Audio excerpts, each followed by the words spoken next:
പന്തളം തെക്കേക്കരയിലാണ് നമ്മളിപ്പോൾ ഉള്ളത്. ഇവിടെ ലഡു വിതരണം ചെയ്ത നാട്ടുകാർ വലിയ ആഘോഷത്തിലാണ്. ചേച്ചി ലഡു പിടിച്ചോ? ഈ ആഘോഷത്തിന് പിന്നിലുള്ള കാരണം എന്ന് പറയുന്നത് ഡിവൈഎഫ്ഐയുടെ നേതൃത്വത്തിൽ പന്തളം വലിയ തോട് ശുചീകരിച്ചിരുന്നു. നമുക്ക് തൊട്ട് സമീപത്ത് കാണാം. ഇന്നിപ്പോഴാ ഈ ഡിവൈഎഫ്ഐയുടെ പ്രവർത്തനം കാരണം ഇവിടെയുള്ള വെള്ളക്കെട്ട് രൂപപ്പെടുന്നത് പ്രളയം ഒഴിവായിരിക്കുകയാണ്. അതിനാണ് നാട്ടുകാർ ചേർന്ന് ഇങ്ങനെ ആഘോഷിക്കുന്നത്. ലഡു വിതരണം ചെയ്ത് ആദ്യം തന്നെ എൻ്റെ തൊട്ടടുത്തുള്ള ഈ വീട്ടിലെ ചേച്ചി ചേരുന്നുണ്ട്. ചേച്ചി, ഡിവൈഎഫ്ഐയുടെ ശുചീകരണം കഴിഞ്ഞ് നിങ്ങൾക്ക് വെള്ളക്കെട്ട് ഒഴിവായി കിട്ടിയോ? ഇല്ല, ഒഴിവായി കിട്ടി. വളരെ സന്തോഷമുണ്ട്. വീട്ടിലോട്ട് എങ്ങനെയായിരുന്നു നേരത്തെ? വീട്ടിൽ വെള്ളം കയറും, പിന്നെ പശുവൊക്കെ ഉണ്ട് എനിക്ക് ഒരുപാട്. അതിനെല്ലാം വെള്ളം കയറി ഞങ്ങൾ ബുദ്ധിമുട്ട് അനുഭവിക്കുമായിരുന്നു. എല്ലാത്തിനും ഇവിടുന്ന് മാറ്റിക്കൊണ്ടുപോയി. നേരത്തെ കൊണ്ടുപോകേണ്ട അവസ്ഥയായിരുന്നു. ഇത്തവണ എങ്ങനെയുണ്ട്? ഇത്തവണ തോട് കോരി ഡിവൈഎഫ് നാട്ടുകാരും ചേർന്നിട്ട് തോട് കോരി, അതുകൊണ്ട് വെള്ളമൊന്നുമില്ല. ഇപ്രാവശ്യം വെള്ളത്തിന്റെ ഒരു ബുദ്ധിമുട്ടും അനുഭവപ്പെടുന്നു. ഇതാണ് ഇവിടുത്തെ അവസ്ഥ. പല ആളുകളും ക്യാമ്പിലേക്ക് പോകേണ്ട ഒരു സാഹചര്യമായിരുന്നു നേരത്തെ ഉണ്ടായിരുന്നത്. മഴക്കാലം ആകുന്നതിന് ഒരു 2 മഴ തുടങ്ങുമ്പോഴത്തേക്കും തൊട്ടടുത്തൊരു ശിശുമന്ദിരം, മാതൃശിശുമന്ദിരമുണ്ട്. പലതടത്ത് ചേരിക്കലുള്ള സ്കൂളുകളിൽ ഇവിടേക്കൊക്കെ ഞങ്ങൾ വാഹനങ്ങളിൽ, ഓട്ടോറിക്ഷയിലും മറ്റു വാഹനങ്ങളിലൊക്കെ ആയിട്ട് ഇവിടെ താമസിക്കുന്ന ആളുകളെ കൊണ്ടുപോയി പാർപ്പിക്കുന്ന ഒരു കാലഘട്ടം ഉണ്ടായിരുന്നു. പക്ഷേ ഡിവൈഎഫ്ഐ ഇത് ഏറ്റെടുത്തതിന് ശേഷം ഈ നീരൊഴുക്ക് വളരെ ശക്തമായിട്ട് പോകുന്നുണ്ട്. വെള്ളം ഉയരുന്നുമില്ല. സന്തോഷം. ഈ ലഡു ഒക്കെ മേടിച്ചല്ലോ ആൾക്കാർക്ക് വേണ്ടിയേ. നിങ്ങൾക്ക് വലിയ സന്തോഷമാണ്? തീർച്ചയായും വലിയ സന്തോഷമാണ്. അതിപ്പം എല്ലാ മഴ സമയത്തും ഇവിടെ പാവപ്പെട്ട സാധാരണപ്പെട്ട ആളുകളാണ് ഇവിടെ താമസിക്കുന്നത്. അപ്പോൾ അവരെ സംബന്ധിച്ച് അവർക്ക് വലിയ ദുരിതമായിരുന്നു. ഈ മഴ പെയ്തു കഴിഞ്ഞാൽ 2-3 മഴ പെയ്തു കഴിഞ്ഞാൽ ഈ വലിയ തോട് കര കവിഞ്ഞ് 2 മേഖലയിലേക്ക് ഒഴുകുമായിരുന്നു. അപ്പോൾ അങ്ങനെയാണ് ഡിവൈഎഫ്ഐയുടെ ജില്ലാ കമ്മിറ്റി, സഹോദരൻ നിസാമിൻ്റെ നേതൃത്വത്തിലുള്ള ജില്ലാ കമ്മിറ്റി ഇങ്ങനെയൊരു തീരുമാനമെടുക്കുകയും അത് പന്തളത്തേക്ക് വരികയും പന്തളത്തെ പാർട്ടിയും ഞങ്ങൾക്ക് പ്രത്യേകിച്ച് നന്ദി പറയേണ്ടത് ഈ ഇവിടുത്തെ പ്രധാനമായും CPM സംസ്ഥാന committee KP Udayabhanu, PV Harshakumar, Nizam, അതോടൊപ്പം തന്നെ ജ്യോതികുമാർ, ഇവിടുത്തെ കൗൺസിലർമാർ പ്രധാനമായും അജിതകുമാരിയും നമ്മുടെ അതെ. അപ്പോൾ അവരെല്ലാം വലിയ നാട്ടുകാരെല്ലാം വലിയ എല്ലാവരും കൂടി വലിയ ആഘോഷമായിട്ടാണ് ഞങ്ങൾ 8 കിലോമീറ്റർ നീളമുള്ള ഈ തോട് ശുചീകരിച്ചത്. നമുക്ക് 2 ലഡു കിട്ടിയ ചേച്ചിയോട് ചോദിക്കാം. ചേച്ചി, വലിയ സന്തോഷമാണ്. കാരണം ഇവർ നന്ദി പറയണം. അങ്ങനെ തന്നെയാണ് അങ്ങനെ തന്നെയാണ്. വളരെ സന്തോഷം. നേരത്തെ ഇങ്ങോട്ടേക്ക് ഞങ്ങൾക്ക് നടക്കാനും ഒന്നും പറ്റത്തില്ലായിരുന്നു. പല ആളുകളും ക്യാമ്പിലൊക്കെ പോകുന്ന സാഹചര്യമായിരുന്നു. ആയിരുന്നു. ക്യാമ്പിലൊക്കെ പോയി താമസിക്കുമായിരുന്നു ഞങ്ങള്. വീട്ടിനകത്തെല്ലാം വെള്ളം കയറി, തോട് കവിഞ്ഞൊഴുകി. ഇപ്പോൾ എങ്ങനെയുണ്ട്? ഇപ്പം തോട് കുഴിച്ചത് കൊണ്ട് ഇച്ചിരി ആശ്വാസമുണ്ട്. ഇതാണ് ആളുകൾ പറയുന്നത്. നമുക്ക് കൂടുതൽ ആളുകളുടെ പ്രതികരണം, സാധാരണക്കാരായ കൂടുതൽ ആളുകളുടെ പ്രതികരണമാണല്ലോ നമുക്ക് കൂടുതൽ ആവശ്യമായിട്ടുള്ളത്. ചേച്ചി, ഇപ്പോഴത്തെ സാഹചര്യം എങ്ങനെയാണ്? ഇപ്പം വലിയ കുഴപ്പമില്ല. അമ്മച്ചി വെള്ളം കയറിയപ്പം അവിടെ സാംസ്കാരിക നിലയത്തിലാണ് കൊണ്ട് 2 ദിവസം താമസിപ്പിച്ചത്.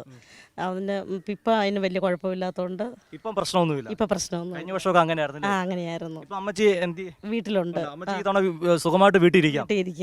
ഇവരുടെ അനുഭവം. അമ്മച്ചിക്ക് ഇത്തവണ സുഖമായിട്ട് വീട്ടിലിരിക്കാൻ പറ്റും. ചേട്ടനാണ് ഏറ്റവും കൂടുതൽ കഴിഞ്ഞ വർഷമൊക്കെ പ്രളയ ബുദ്ധിമുട്ട് അനുഭവിച്ചത്. എങ്ങനെയുണ്ട് ഇപ്പം? ഇപ്രാവശ്യം ഒരു കുഴപ്പമില്ല. തോട്ടിൽ വെള്ളം താന്നു ഒഴുകുന്നുണ്ട്. ഇപ്പം വീട്ടിലും വെള്ളം കയറുന്നില്ല.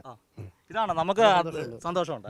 ഈ ദൃശ്യങ്ങൾ കണ്ടോ? തോട്ടിൽ നല്ല ഒഴുക്കുണ്ട്. പക്ഷേ ഈ ഒഴുകുന്ന ജലം വീട്ടിലേക്ക് കയറുന്ന അവസ്ഥയായിരുന്നു. ഇപ്പം നമ്മൾ തൊട്ടപ്പുറത്തേക്കുന്ന വീടിൻ്റെ അവസ്ഥ തന്നെയാണ് കാട്ടിയത്. ഇനി 2 ആളുകളോട് നമുക്ക് സംസാരിക്കുന്നുണ്ട്. 2 ജനപ്രതിനിധികൾ നമ്മുടെയൊക്കെയുണ്ട്. ഒരാൾ പഞ്ചായത്ത് മെമ്പറും ഒരാൾ പന്തളം ഇത് പന്തളം തെക്കേക്കരയിലെ വാർഡ് മെമ്പറും, തൊട്ടിപ്പുറത്തേക്കുന്നത് പന്തളം മുനിസിപ്പാലിറ്റി മെമ്പറാണ്. 2 പേരും. ഈ ചേച്ചിയാണെങ്കിൽ, ഈ മെമ്പറാണെങ്കിൽ തൊട്ടപ്പുറത്ത് ഈ തോടിന് അക്കരയാണ് അല്ലേ? അക്കര മുനിസിപ്പാലിറ്റിയും ഇവിടെ തെക്കേക്കര പഞ്ചായത്തും. അപ്പോൾ നമുക്ക് 2 പേരോട് ചോദിക്കാം. ആദ്യം മുനിസിപ്പാലിറ്റി ചോദിക്കാം. നിങ്ങളുടെ മുനിസിപ്പൽ ഏറിയ പ്രശ്നമുണ്ടോ ഇപ്പം കുഴപ്പമൊന്നുമില്ല. കഴിഞ്ഞ വർഷം അതിന് മുമ്പത്തെ വർഷമൊക്കെ ഇപ്പോൾ ആ ചേച്ചി പറഞ്ഞ പോലെ തന്നെ ആ വീട്ടിലൊക്കെ വെള്ളം കയറിയിട്ട് ഞങ്ങൾ കസേരയിൽ എടുത്തു വെച്ചാണ് ഞങ്ങൾ അവിടെ സാംസ്കാരിക നിലയത്തിൽ ആൾക്കാരെ കൊണ്ട് താമസിപ്പിച്ചത്. അതുപോലെ തന്നെ അപ്പുറം പന്തളം നഗരസഭയിലും ആ താഴെ കണ്ടെത്തി താമസിക്കുന്ന മുഴുവൻ വീടുകളിലും വെള്ളം കയറി റോഡ് ഏതാണ് വീട് ഏതാണെന്ന് കാണാൻ വയ്യാത്ത രീതിയിൽ നമുക്ക് നടക്കാൻ പോലും പറ്റാത്ത സ്ഥിതിയായിരുന്നു. അപ്പോൾ അങ്ങനെ ഞങ്ങൾ അവരെ എല്ലാ സാംസ്കാരിക നിലയത്തിലും ഇവിടെ സ്കൂളുകളിലുമായിട്ട് താമസിപ്പിക്കുമായിരുന്നു. എന്നാൽ ഇപ്പോൾ ഈ ഒരു പരിപാടി ഏറ്റെടുത്തോടുകൂടി ഈ തവണ ഇനിയിപ്പം വെള്ളം പൊങ്ങത്തില്ല. ഇപ്പം വെള്ളം പൊങ്ങാനായിരുന്നെങ്കിൽ ഈ 2 ദിവസം കൊണ്ടുള്ള മഴയ്ക്ക് സുഖമായിട്ട് ഇവിടെ വെള്ളം പൊങ്ങായിരുന്നു. സേഫായി. ഇനി അത് വലിയൊരു കാര്യമാണ്. ഇനിയിപ്പോൾ മേൽഭാഗം വരെ വന്നില്ല, പകുതിയെ വെള്ളം നിന്നിട്ടുള്ളൂ. ഇനി പ്രവചിക്കാൻ പറ്റത്തില്ലെങ്കിൽ പോലും എന്നാലും ഇനി വെള്ളം കയറത്തില്ലെന്ന് ഞങ്ങൾക്ക് ഒരു വിശ്വാസമുണ്ട്. ഇപ്പോൾ നമ്മുടെ പഞ്ചായത്ത് തെക്കേക്കര പഞ്ചായത്ത് ചെയ്യണേ ചേച്ചി, നമ്മൾക്ക് ഒരു പ്രധാനപ്പെട്ട കാര്യമുണ്ട്. 8 കിലോമീറ്ററാണ് ശുചീകരിച്ചിരിക്കുന്നത്. അപ്പോൾ എനിക്കൊന്ന് ഈ 2 പഞ്ചായത്ത്, ഇപ്പോൾ പന്തളവും നഗരസഭയും തെക്കേക്കര പഞ്ചായത്തും നിരവധി പഞ്ചായത്തുകളും നിരവധി വാർഡുകളും രക്ഷപ്പെട്ടില്ലേ? അങ്ങനെ തന്നെയല്ലേ? അതെ, തീർച്ചയായും. ഞാൻ ഇപ്പോൾ ഈ വാർഡിൻ്റെ മെമ്പറാണ്. എൻ്റെ പേര് പൊന്നമ്മ വർഗീസ്. ഇതുവരെ നമുക്ക് ഈ വർഷം മാത്രമേ ഉള്ളൂ ഈ ജനങ്ങൾ ഇത്രയും സമാധാനമായിട്ട് ജീവിക്കുന്നത്. ഇവിടെ ഒരു മഴ പെയ്യുമ്പോൾ തന്നെ ഈ തോട് കവിഞ്ഞൊഴുകി ഈ ജനങ്ങളുടെ ഈ പാവപ്പെട്ട ആൾക്കാരുടെ വീടുകളിലെല്ലാം കയറി ഭയങ്കര നാശനഷ്ടങ്ങൾ. കഴിഞ്ഞ പ്രാവശ്യത്തെ വെള്ളപ്പൊക്കത്തിൽ കോഴിക്കോട് വരെ വെള്ളം അടിച്ചു മാറ്റിക്കൊണ്ടുപോയി.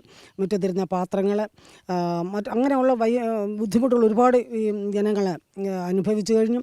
എന്നാൽ നമ്മുടെ തോട് നമ്മുടെ DYFI പ്രവർത്തകരും നമ്മുടെ നേതാക്കന്മാരും ഒക്കെ മാത്രമല്ല നമ്മുടെ ഈ രണ്ട് കരകളിലും താമസിക്കുന്ന ആൾക്കാർ ഇവരെല്ലാം നമ്മളോടൊപ്പം സഹകരിച്ച് ഈ തോടിൻ്റെ ആഴം കൂട്ടുകയും രണ്ട് സൈഡുകളും വൃത്തിയാക്കുകയും പ്ലാസ്റ്റിക് ഈ പോച്ചകളെല്ലാം വൃത്തിയാക്കി എല്ലാം ചെയ്തുകൊണ്ട് ഈ പ്രാവശ്യം ഇതുവരെയും വെള്ളം കയറിയിട്ടില്ല. അജിത മെമ്പർ പറഞ്ഞതുപോലെ തന്നെ കയറത്തില്ലെന്നുള്ളൊരു വിശ്വാസം ഞങ്ങൾക്കുണ്ട്. ചേട്ടാ അത് തന്നെയാണ്, അതായത് നാടിൻ്റെ യുവജനതയാണ് ഇപ്പോൾ ഈ നമ്മുടെ നടുക്കൊരു ചേട്ടൻ വളരെ ചിന്തിച്ച് നിൽക്കുന്നുണ്ട്. ചേട്ടാ എന്താണ് ചിന്തിക്കുന്നത്? നന്ദി പറയാണോ DYFIക്ക്? DYFIയുടെ ജില്ലാ കമ്മിറ്റിക്കും DYFIയുടെ എല്ലാ നേതാക്കൾക്കും ഈ സംരംഭത്തിൽ പങ്കെടുത്ത എല്ലാവർക്കും എൻ്റെ ഹൃദയം നിറഞ്ഞ നന്ദി ചെയ്യപ്പെടുന്നു. അങ്ങനെയൊക്കെ തന്നെയാണ് നിങ്ങളുടെ ചേട്ടനും നല്ല ആലോചന നിൽക്കുന്നത്. എല്ലാവർക്കും എല്ലാ പാർട്ടി പ്രവർത്തകർക്കും നല്ലൊരു കാര്യമല്ലേ? നല്ലൊരു കാര്യം. വെള്ളമൊന്നും ഇപ്പോൾ കയറുന്നില്ല. ഇപ്പോൾ വെള്ളമൊന്നും കയറും. ഇതാണ് നാടിൻ്റെ യുവജനത. നമ്മൾ ഈ ഇത് പന്തളം തെക്കേക്കരയിലേക്ക് എത്തുമ്പോൾ വലിയ തോടിൻ്റെ ശുചീകരണവുമായി ബന്ധപ്പെട്ട് ആദ്യം DYFIയുടെ ജില്ലാ സെക്രട്ടറി B നിസാമിനോട് നമ്മൾ ചോദിക്കുന്നത്, ഒരു വെല്ലുവിളി പോലെ ചോദിക്കുന്നത്, നിങ്ങൾക്ക് ശുചീകരിക്കാൻ സാധിക്കുമോ? കാരണം 8 കിലോമീറ്ററിലധികം വരുന്ന പ്രദേശമാണ്. DYFIയുടെ യൂത്ത് ബ്രിഗേഡിലും നാട്ടുകാരും പഞ്ചായത്ത് അംഗങ്ങളെല്ലാം അവിടെ ഇറങ്ങി ഒറ്റ ദിവസം കൊണ്ട് ശുചീകരിച്ച് 1 2 3 ദിവസങ്ങൾ കൊണ്ട് അവർ പൂർത്തിയാക്കിയത്. ഇന്നിപ്പോഴുള്ള ഒരു നാടിന് വലിയ ആശ്രയമായിരിക്കുകയാണ്. നമ്മൾ DYFIയുടെ യൂത്ത് ബ്രിഗേഡിനെ പറ്റി പറയാൻ തുടങ്ങിയാൽ പത്തനംതിട്ട ജില്ലയിലെ പ്രവർത്തനങ്ങൾ തന്നെ പറഞ്ഞ് അവസാനിപ്പിക്കാൻ പറ്റില്ല. സ്കൂളുകൾ ശുചീകരിക്കുന്നു. ഇപ്പോൾ കോന്നിയിലെ ഗവൺമെൻറ് ഹയർ സെക്കൻഡറി സ്കൂൾ ഒരു കെട്ടിടം മുഴുവൻ പെയിൻ്റ് അടിച്ചു കൊടുക്കുന്നു. 3 ലക്ഷത്തിലധികം രൂപ ചെലവിട്ടതുകൊണ്ട് DYFIയുടെ എല്ലാ യൂണിറ്റ് മുതൽ ജില്ലാ കമ്മിറ്റി വരെയുള്ള പ്രവർത്തകർ സ്കൂൾ വിദ്യാർത്ഥികൾക്ക് പഠനോപകരണം വിതരണം ചെയ്യുന്നു. സ്കൂളുകൾ ശുചീകരിക്കുന്നു. അങ്ങനെ മഴക്കാലത്തും ഈ നാടിനൊപ്പം നിൽക്കുന്ന ഒരു യുവജനതയായി DYFI മാറുകയാണ്.